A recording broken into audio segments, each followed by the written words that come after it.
hey, you can get through your worst nightmares. You can get through hard things. God has a purpose for everything that we go through. Because if you'd asked me before this happened how I'd react to losing a child, I would have just said, just lock me in a dark room. Just leave me there. I mean, I just could not see past that. I had an audience in mind as I was writing. My children, my posterity.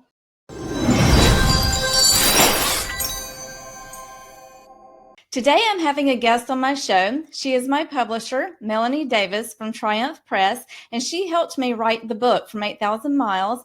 And we're going to have her on the show today to talk a little bit about the publishing process and how you can write your story, because we encourage you to do so, because everybody has a story that needs to be told. I met Melanie because I had read a book by John Baldwin, and him and his daughter Mackenzie had wrote this book, and it was called Almost Gone.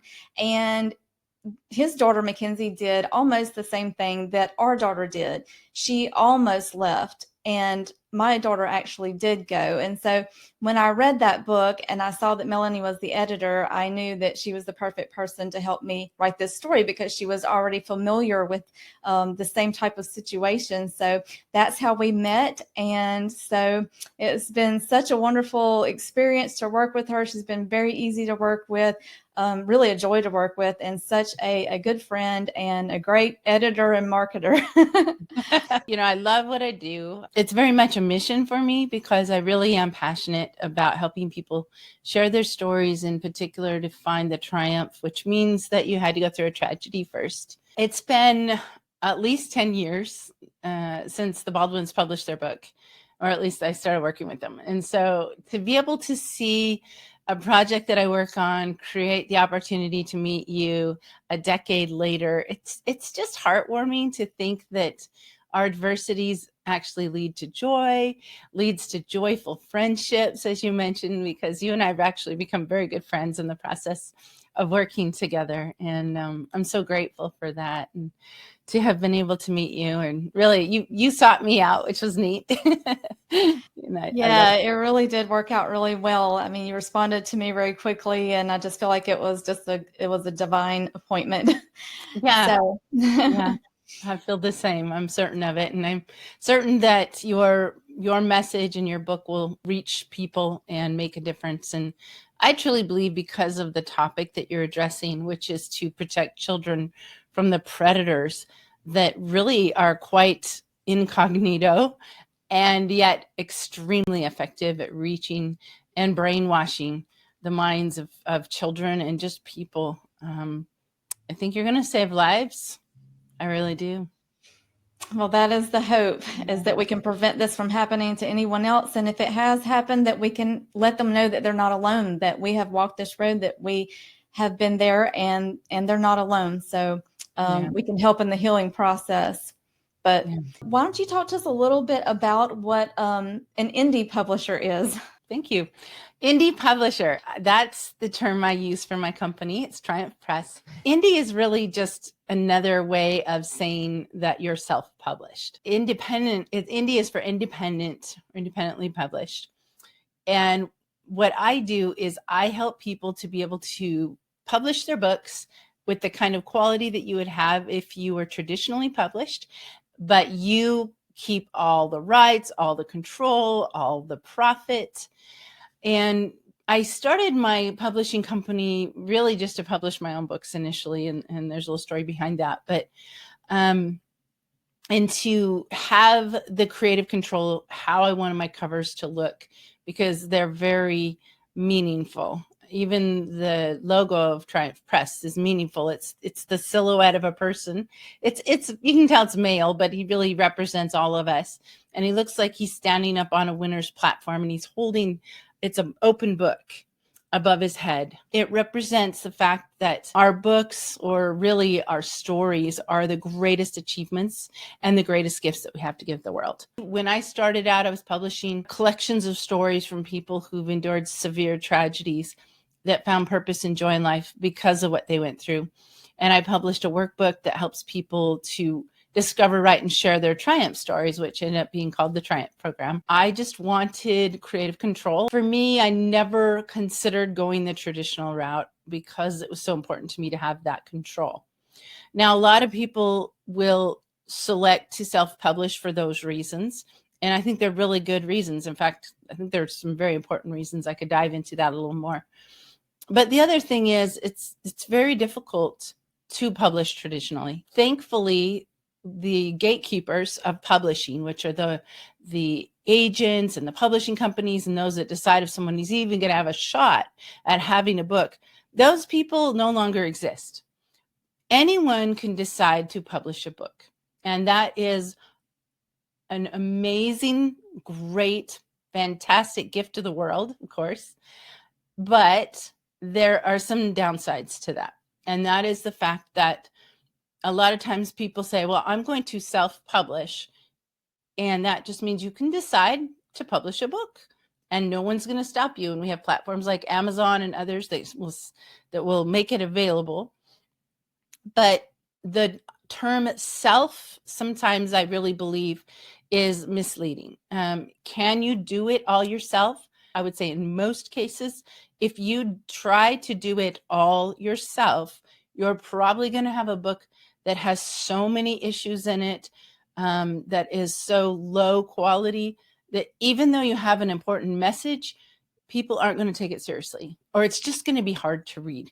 So the types of things I'm talking about are editing. First of all, every writer needs an editor. It doesn't matter how professional a writer you are, you need an editor.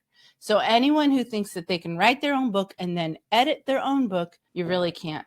And the reason that you can't is because you knew what you were saying. You knew what you meant. There's, first of all, just on the level of understanding you may have sentences in there or that are awkward and you have to read 2 or 3 times to figure out. I mean, we all write them. They're normal to us and maybe our speech patterns, it works, but you're going to not know if you've made a leap and your reader didn't go with you. So you need beta readers at least to be able to say, hey, and you did this, Destiny. I was so proud of you because you'd actually already started this before I even met you. Yes. Do you want to talk a little bit about that, how you selected your beta readers and what you got out of that? Because I think that's so important. And it's really one of the many things that you did right when you're publishing your book. Yes, I had about 30 beta readers, so I had a lot, but That's a lot. That is a lot. It's a lot, but I think the more the better, because when you're trying to experiment, you need to throw enough mud against the wall to see where the spots go, So I think that was very helpful to kind of see if there's like just one person said, hey, I didn't get this, and nobody else commented on it, or if 15 people said, hey, I didn't get this, now you know that's. Exactly. Yeah. And so we started out with like 5 or 6 because that's what I was researching. But then more and more people just kept saying, oh, I want to do it, or I want to do it. So there was a lot of interest in the story and people who knew the story. So a lot of them were, family and friends, but then it got to be people that, knew other people. So it was better to have people who don't know you very well and don't know the story. So we did get a few of those too. So it was nice. I think it was a pretty good, well-rounded test. So I really enjoyed that process with working with the beta readers. It was really good. Yeah. Now, for those who are watching this, I want to just kind of let you know that 30 beta readers is very abnormal. So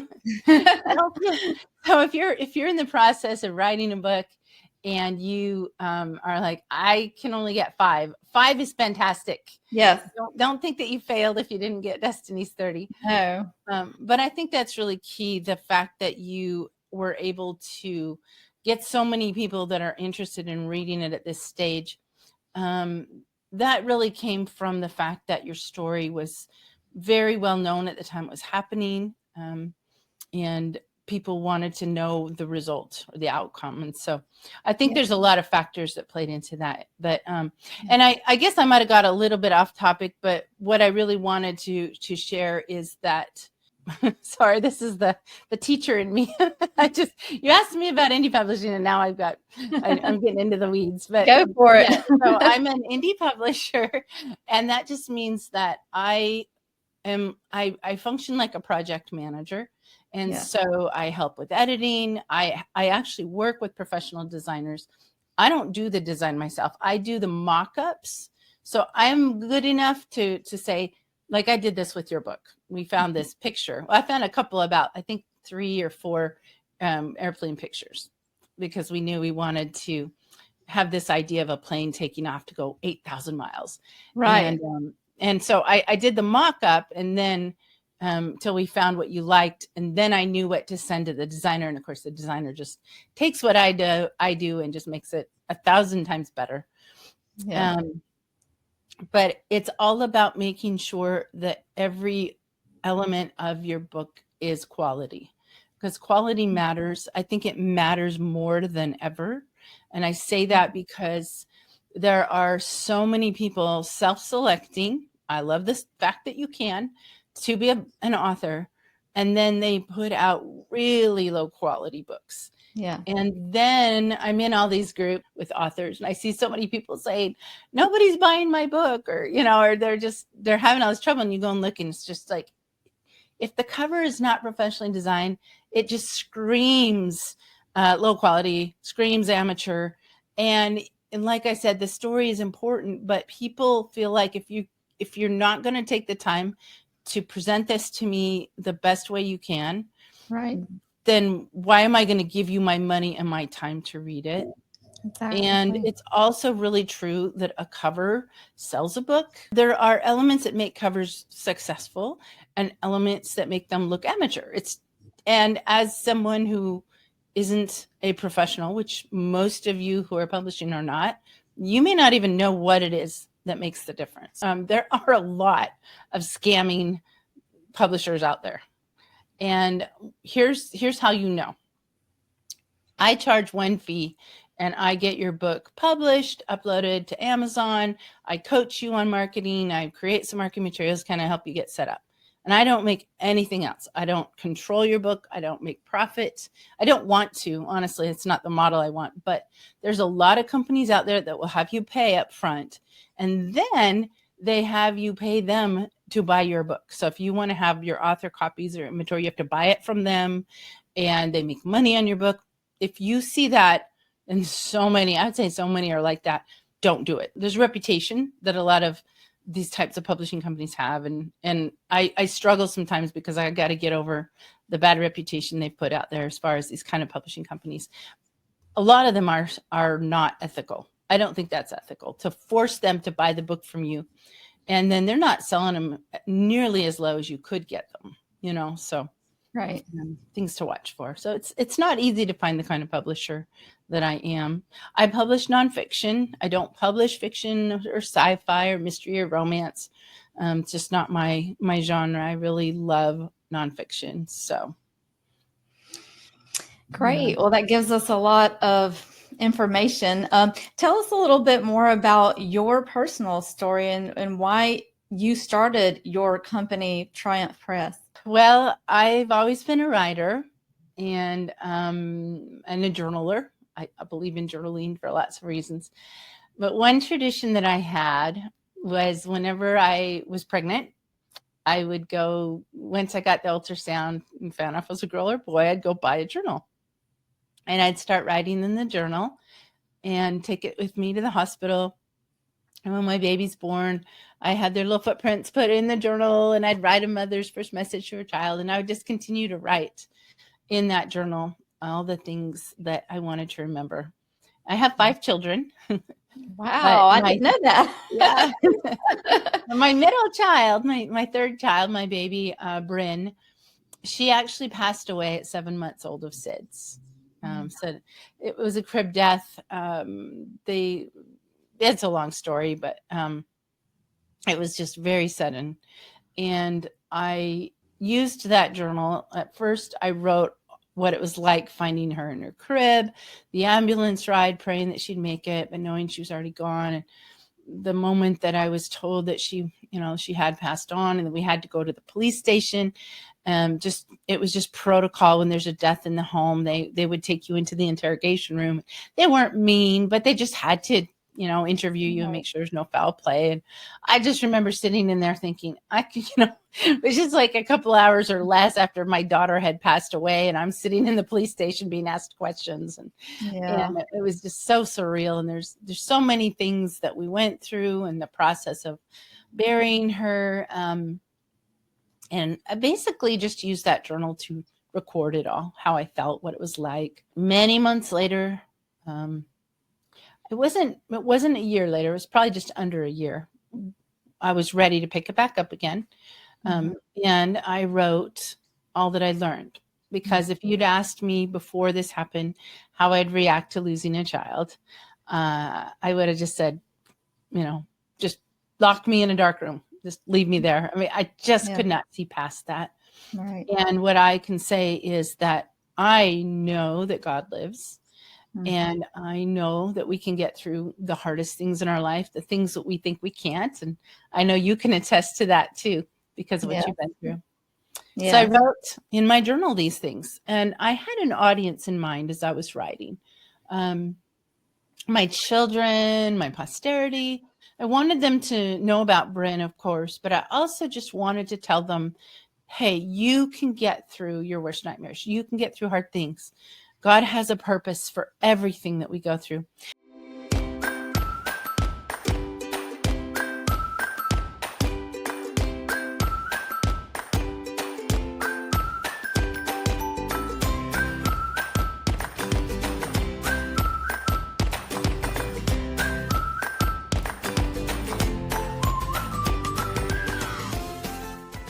And I'll tell you, on the day that Bryn died, I really had a powerful sense of purpose. I think it was a little bit abnormal. I really do. And I think it's because Bryn's passing was not meant to be just this hard thing for me to endure, as much as it was to set me up for what I'm doing today. And that is helping people to heal through the storytelling process and the publishing process. And honestly, I wouldn't be doing what I am today without having that experience. So I will shorten the story and just say that I ended up creating a bereavement program. It was originally called Storybooks for Healing, where I would take them through this 8-week process of writing and discovering. And then they would publish a book at the end of it that's very similar to this book that I had published of Bryn. So there's this publishing process that probably everybody's familiar with right now. But at the time, I published one of the very first books that you could do. It's kind of personal publishing. You just, you go online and you upload pictures and you write the story, and then boom, you've got this beautiful hardback book printed and shipped to you. And prior to the time that I made a book about Bryn, that technology did not exist. In fact, I became a consultant for the very first company that brought that technology to the world. And I healed so much by being able to take the story out of my little journal and put it with pictures and print it and share it. And so, especially because I was a consultant for the company, I was able to buy multiple amounts of these books at a really reduced price. I literally handed out 100 copies of this book about my daughter and about my story and my experience. And every time I could share my story with someone, because people would come to me and they'd say, my sister lost a child, or my friend, and what should I say or do? And I didn't really have a specific answer, except to just get a copy of my book and hand it to them and say, just give them my book. Maybe there's something in my story that will help them. And so being able to share my story in that way, what I discovered, I feel like because of technology, okay, and because of my situation, I feel like I was just kind of that person that was in the perfect place, maybe not perfect, well, the right place at the right time. The right place being a bereaved mother, okay? Not a place you think you'd want to be. No. Maybe I don't want to use a word perfect, but God's ways are perfect. Right. And the right time being that with this company that I work for, and they actually are not around anymore. I thought they would be around forever, but it was the first digital scrapbooking company. There's still lots of sources for this. I feel like I discovered a form of therapy that just didn't exist until our modern day. Wow. And by that, I mean, we've always used story to heal. I mean, you can go back to the cave walls of petroglyphs. And I mean, I've been watching this really great show. I'm going to pitch it, called Ancient Apocalypse. I think it's on Netflix. And it appears that our human history goes back 10,000 plus years. And they're writing on these walls. So that's been around a very, very long time. Yep. But the ability to share our stories so personally, so directly, by putting it in a book and handing it to somebody. And now I love YouTube as well. It's a great place to share your story as well. But the healing, though, this is the piece that's so important. And this has everything to do with my publishing career. Okay. Is the fact that when we publish our stories, we turn it into something tangible that you can hand to somebody else. And suddenly everything you went through has all this meaning, right? That you can say, that was a horrible experience, but look at this gorgeous book. And you're going to make a difference in the world.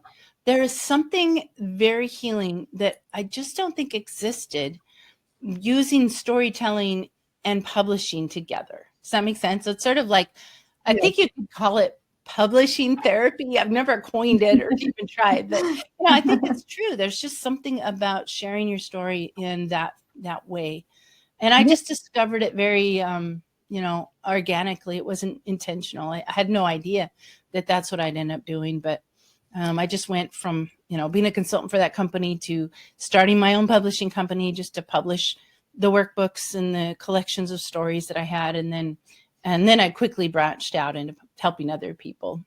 I just think that's incredible how on the day that your daughter passed away, you were able to say that you felt a sense of purpose that day. That is just a miracle in itself. And I'm just so glad that you were able to take a hold of and harness that pain and use it to push it into this wonderful gift of this, company that you have created instead of letting it pull you down. That's just a beautiful, beautiful thing. Sometimes the miracle we get isn't the one we wanted. Sometimes we pray for someone to live and they're going to die. But what happens to us and how we heal can still be every bit the miracle that God did mean to give us. Right. Yeah, exactly. Beautiful.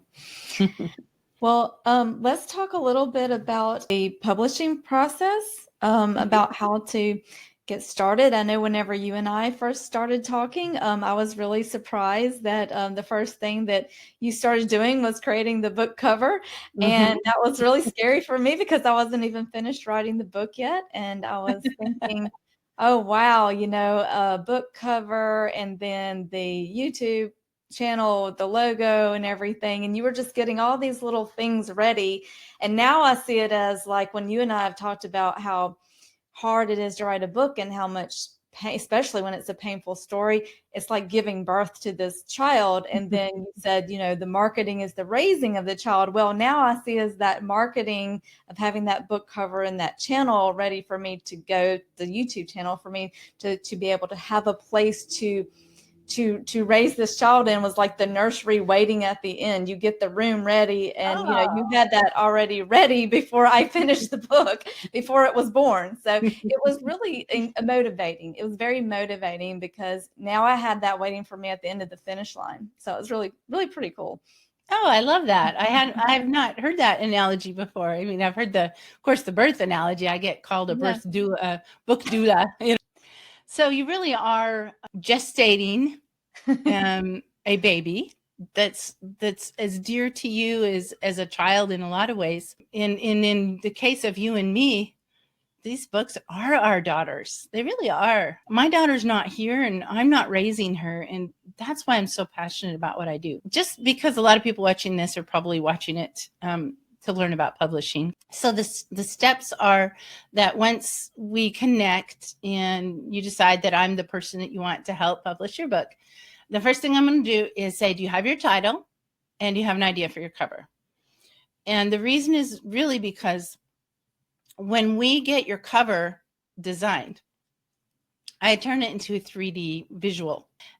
we're able to start actually promoting your book while it's being worked on. Yeah. And because we have the cover and we can make it look 3D, it will appear like a product that's ready. And that helps, because when you release your book, you really want people to know about it. So the truth is, the marketing happens the minute, in my opinion, you start publishing that publishing process. Now, obviously, the writing process, prior to shifting into publishing, you're going to go through all kinds of changes, and it could take, some people will spend 10 years. I've got a lady I'm working with now who's probably spent almost 2 decades writing a book. It's really an important book. And that process can take as long as it needs to. But once you shift into publishing, we can start to kind of put a timeline on things.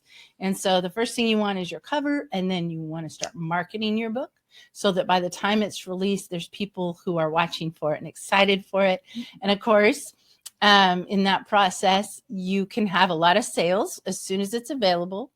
And I am very happy to say that that's what we did for your book. And you went to #1 as a new release. So you, right out of the chute, are an official best-selling author, and it's a best-selling book. Yay. And that's the reason to do that, is to just jump right in. And of course, once we get the front cover, then we're going through the process of editing the book. You and I worked on just editing, just kind of figuring out how to format it. Your book is interesting because it has a lot of texts, the actual texts that went between you and different people. I needed to figure out, well, how are we going to put these in there? And what we ended up going with, just by way of example, because there's so many decisions to make. So all of your texts are in there as italicized sentences or lines. Right. And there's no quotes. Right. Just italics. Now, if somebody was speaking, then we quoted and there would be no italics. And that's right. And, there's many different ways. There are some hard, fast rules about certain things, but there's other things that you can basically, they're right because you're consistent. And so there's something that we did. I don't think it was a super official thing, but it's something called a style guide that can be created, which is when an editor is working on your book, they'll say to you, like in this situation, I said, how do you want your text to look? And we kind of had to figure it out. But basically, I knew as the editor that if it's a text, it should be italicized. Now, when it says the person who said it, now that's not italicized because that's not the message. That's just, like said by Victoria, or whoever. Right. So that's just one example. I've decided to indent in all of the texts. So it was a really good way to visually separate those messages from your storytelling in the book. And so there's just so many little things to think about in the editing process. And once we did that, then we sent out this not perfect, not final, but the draft for the beta readers.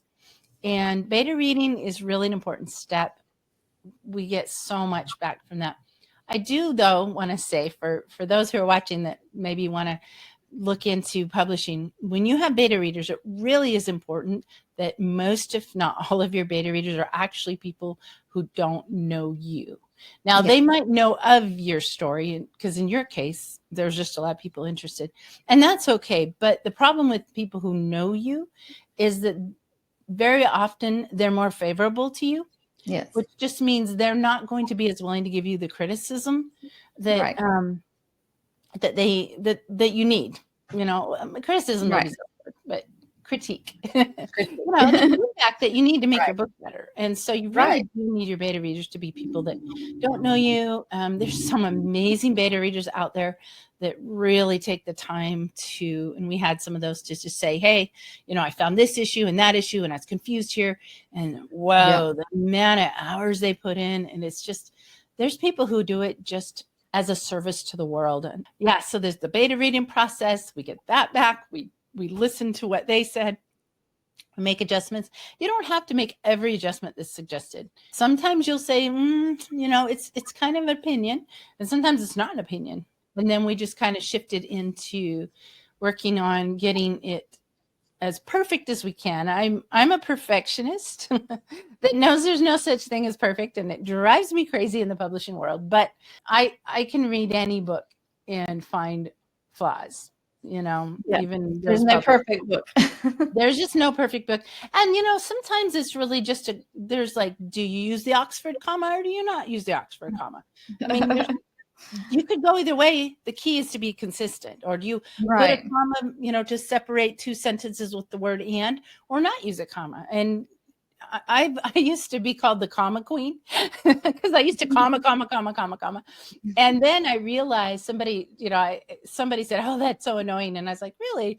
And then they explained to me that the truth, and this is true, commas are really used for someone, if you were to read something out loud, it would tell you when to pause, for emphasis. But when you're reading, you don't need to pause people so much. Right. And that's why it can be annoying. I'm just going to throw that in there because I've shifted away from it. And I think I took a lot of commas out. I did put some in, but took a lot of them out. Because now when I read if I read something and there's sentences that have like 3 and 4 commas, and sometimes they're just necessary if you're listing, obviously, but I get irritated too if there's too many commas. It's just like, Yeah, especially in today's world, we're so fast now. We don't want to stop for anything. So, I mean, yeah, take all the commas out unless you just need to be able to, to be clear about what you're saying. yeah, exactly. Yeah. So, yeah, So, styles change, yeah, Styles- but editing is important. Yeah. And you can't do it yourself. If you can't afford to hire an editor, and I know that there's some people who have really important stories and they just can't, they just don't have a lot of money. Although you just really do have to do everything right. If you want a successful book, you really do. Even if you just have a friend or an acquaintance or somebody who has editing skills, do that. Don't do it yourself. If there's, Right. Probably the most important advice I could give someone when it comes to publishing is don't edit yourself. You've got to have help. You just got to. Right. You need someone who's objective because, like you said, we know what we meant. Yeah. That other people don't. If you really want to reach people, you want to put out the best quality you can. And who doesn't want a baby that's close to perfect, right? This is the end of part 1. Be sure to watch part 2 as we talk more about the publishing process.